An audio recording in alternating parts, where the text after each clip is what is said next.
जो पराशर मुनि है, वेद व्यास के जो पिता हैं, वो बोल रहे हैं, उन्होंने भगवान शब्द की परिभाषा दी। उन्होंने बोला भगवान शब्द भग से आता है, और भग मतलब जो ये क्वालिटीज़ हैं, वान जिनकी संपत्ति है वो भगवान है। तो कौन सी क्वालिटीज़ हैं? उन्होंने बोला 6 क्वालिटीज़ हैं, और वो 6 क्वालिटीज़ उन्होंने लिस्ट डाउन की। विष्णु पुराण 6:5-74 में वो बोल रहे हैं, ऐश्वर्यस्य समग्रस्य वीर्यस्य यशसा श्रिया ज्ञान वैराग्यश्चैव षण नाम भग इति गणा। कि जो 6 ऐश्वर्य हैं, और 6 ऐश्वर्य कौन से हैं? बल, भगवान में, ये 6 ऐश्वर्य जो हैं ये भगवान कृष्ण में पूर्णतः निवेशित है। ऐसा नहीं है कि कुछ उसमें अभी और गुंजाइश है, कोई गुंजाइश नहीं है, पूर्णतः भगवान में निवेशित है। भगवान पूरी तरह से बलवान है। भगवान ने गोवर्धन उठा लिया बाएं हाथ से। तो ये प्रश्न उठा दिया हमारे आचार्यों ने कि आखिर इनफैक्ट ये बात डिस्कस महाभारत तात्पर्य निर्णय में डिस्कस हो रही है। ये बात श्रील मध्वाचार्य डिस्कस कर रहे हैं, बोल रहे हैं कि ऐसा क्यों बोल रहे हैं कि भगवान ने बाएं हाथ से गोवर्धन पर्वत उठाया, भगवान राम ने बाएं हाथ से शिव जी का धनुष उठा के जो उसको तोड़ दिया था। तो बाएं हाथ की बात क्यों कर रहे हैं? भगवान के तो सारे अंग बराबर हैं। अंगानि यस्य सकलेन्द्रिय वृत्तिमन्ति पश्यन्ति पान्ति कलयन्ति चिरं जगन्ति आनंद चिन्मय सदुज्ज्वला विग्रहस्य गोविंदमादि पुरुषम तमहं भजामि। अब भगवान के सारे अंग बराबर हैं, एक दूसरे का काम ही कर लेते हैं वो, तो फिर स्पेशली बाएं अंग की बात क्यों कर रहे हैं?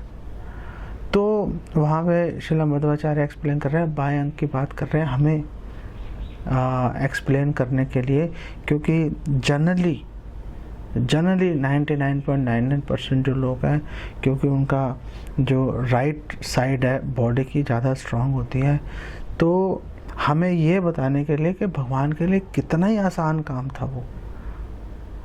भगवान जैसे हम बोलते हैं ना, बाएं हाथ का खेल है, तो ये कन्वे करने के लिए आइडिया कि भगवान के लिए बाएं हाथ का खेल था।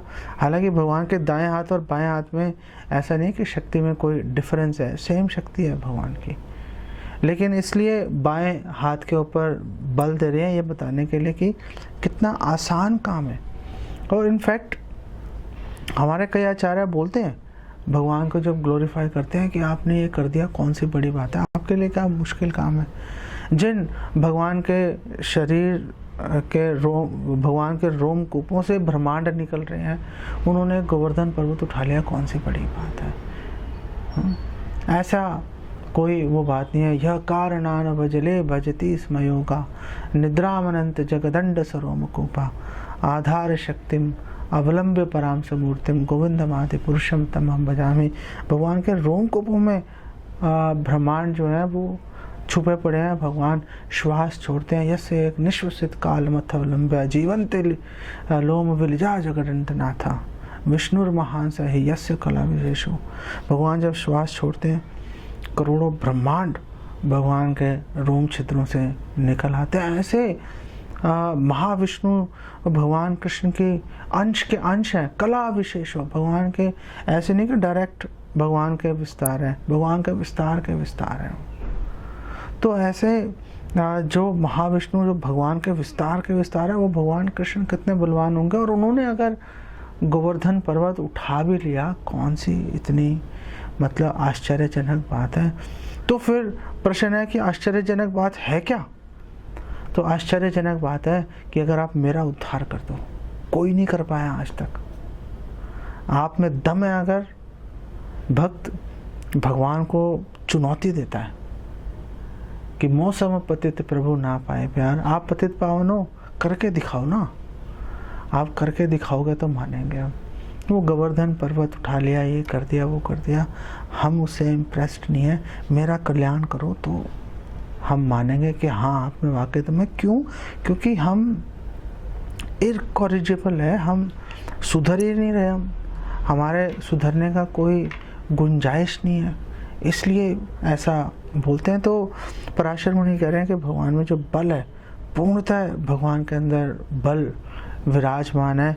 उसी प्रकार भगवान में जो यश है, भगवान का यश फैला हुआ है। जितने बड़े से बड़ा राजा, प्रधानमंत्री, प्रेसिडेंट आया गया, एलो और गेलो, लेकिन भगवान का यश पहले भी पूरी तरह सभी लोकों में भगवान का यश फैला हुआ था, आज भी फैला हुआ है और हमेशा आगे भगवान का यश फैला रहेगा।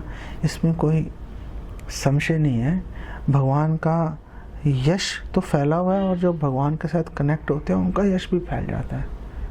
इसलिए तो एक शिष्य गुरु को बोलता है, ए बे यश खुशुक त्रिभुवन, हे गुरुदेव आपका यश तीनों लोगों पर फैला हुआ है। क्यों फैला हुआ है? क्योंकि जो पूर्णतः यशस्वी भगवान है उनकी सेवा में नियोजित है, इसलिए फैला हुआ है। तो भगवान में बल है, भगवान में यश पूरी तरह भगवान के अंदर स्थित है। पूरा धन भगवान के पास है, लक्ष्मीपति हैं भगवान, बात खत्म हो गई। अब इसके आगे इसको एक्सप्लेन करने की ज़रूरत नहीं है कि भगवान लक्ष्मीपति हैं।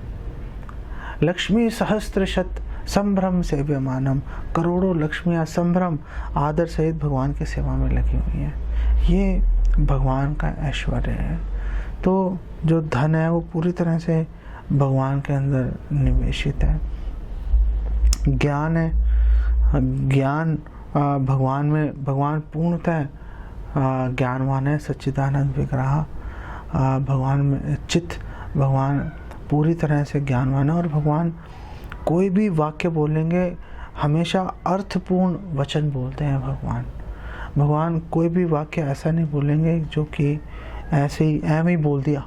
कई बार हम बोलते हैं ना, वो ऐसे मुंह से निकल गया था, मेरा ये मतलब नहीं था। भगवान ऐसे नहीं करते। भगवान का हर वाक्य अर्थपूर्ण होता है भगवान का। सो आप देख लो, वेद भगवान की वाणी है। वेदेश्च सर्वे अहम विद्या वेदांत कृत वेदवित एव चाहम। भगवान की वाणी है वेद और वेदांत, और लोग उसको समझने की कोशिश कर रहे हैं। कोई ये दावा नहीं कर सकता, क्लेम नहीं कर सकता कि हम पूरी तरह से समझ गए। भगवद गीता भगवान कृष्ण की वाणी है। कौन दावा कर सकता है कि हम पूरी तरह से समझ गए? सबकी समझ हमेशा आंशिक रहेगी। इनफैक्ट ब्रह्मा जी, शिव जी हैं, इंद्र आदि जो देवी देवता हैं, वो कहते हैं हमें समझ ही नहीं आती कि भगवान हमारे से प्रसन्न है, नाराज़ है। हम डिटर्मिन नहीं कर पाते। हम भगवान ऐसी बात बोलते हैं, हम कंफ्यूज हो जाते हैं भगवान की बातों को सुनकर। तो भगवान ज्ञानवान है। भगवान पूरी तरह, जो भगवान से अधिक सुंदर व्यक्ति, वस्तु कोई ना भौतिक जगत में ना आध्यात्मिक जगत में कोई उपलब्ध नहीं है। तत्व की दृष्टि से कोई नहीं है जो भगवान से अधिक सुंदर है। भगवान इनफैक्ट खुद को ही देखते हैं तो भगवान आकर्षित हो जाते हैं, इतने सुंदर हैं भगवान। और जो आत्मा राम है, जो पहले से ही ब्रह्म ज्योति के अंदर स्थित है, पहले से मुक्त हो चुके हैं, जब वो भी भगवान के गुणों का, भगवान के रूप का जब वो वर्णन सुनते हैं, भगवान से आकर्षित हो जाते हैं। तो और जो छठा जो गुण है, रिनंसिएशन, वैराग्य, कि भगवान में वैराग्य पूरी तरह से विराजमान है। भगवान कोई भी कार्य करते हैं, भगवान आसक्त नहीं होते। भगवान किसी भी कार्य की पूर्ति के लिए तो अपने वचनों से भी भगवान कई बार आसक्त नहीं होते, अपने भक्तों के बारे में सोचते रहते हैं। भगवान व्रत छोड़ के चले गए, अपने कर्तव्य निभाने के लिए पीछे मुड़ के नहीं देखा उन्होंने। नित्यानंद प्रभु अपने माता पिता को छोड़ के चले गए, पीछे मुड़ के नहीं देखा उन्होंने। जब सन्यासी के साथ में चल दिए थे वो, भगवान राम विश्वामित्र के साथ चल दिए, आज्ञा का पालन कर रहे हैं। भगवान राम के पूरी अयोध्या चल के भगवान राम के पास आगे कि आप प्लीज़ वापस चलो। भगवान राम वापस नहीं गए। भगवान राम ने बोला, भाई मेरा जो कर्तव्य है, जो मैंने वचन दे रखा है, अपने पिता का वचन पूरा करूँगा तो आऊँगा। वो जीवित है नहीं है, उससे फ़र्क नहीं पड़ता। ये भगवान का वैराग्य। और भगवान का परम वैराग्य क्या है? भगवान का परम वैराग्य है कि भगवान की करोड़ों लक्ष्मियाँ भगवान की सेवा में लगी हुई हैं, उनकी सेवा को छोड़ के भगवान हमारी चिंता करते रहते हैं।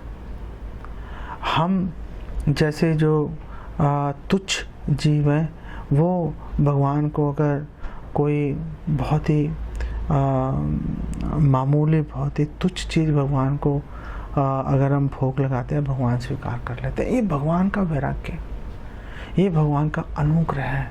ये भगवान ये नहीं सोचते यार ये बढ़िया चीज़ ले लेता हूँ, ये कम बढ़िया लग रही है, ये नहीं लेता। हमारा पूरा जीवन इसी में बीत जाता है, लेकिन भगवान इस तरह से डिटरमिन नहीं करते। भगवान तो कृपा बरसाने के मौके ढूंढते रहते हैं। ये भगवान का वैराग्य है कि भगवान गोलोक है निवसति अखिलात्म भूतो, गोलोक धाम में भगवान बैठे हैं, वहाँ पर पूर्णतः संतुष्ट है, कोई प्रॉब्लम नहीं है, कोई दिक्कत, दुख, तकलीफ कुछ नहीं है। फिर भी भगवान बद्ध जीवों के बारे में सोचते रहते हैं कैसे इनका कल्याण होगा। और चैतन्य महाप्रभु हरिदास ठाकुर से डिस्कस कर रहे थे कि मेरे को बड़ी चिंता है कि ये पेड़ पौधों का कल्याण कैसे होगा, मुझे बड़ी चिंता है कि ये यवनों का, मुसलमानों का कल्याण कैसे होगा। तो हरिदास ठाकुर ने उनका जो चिंता है वो दूर कर दिया कि आपकी दया से ही इन लोगों का भी कल्याण हो जाएगा, और ऑलरेडी हो ही रहा है कल्याण। तो ये भगवान का वैराग्य दर्शाता है। तो जिस व्यक्ति में ये 6 गुण पूर्णतः विराजमान है, वो भगवान है।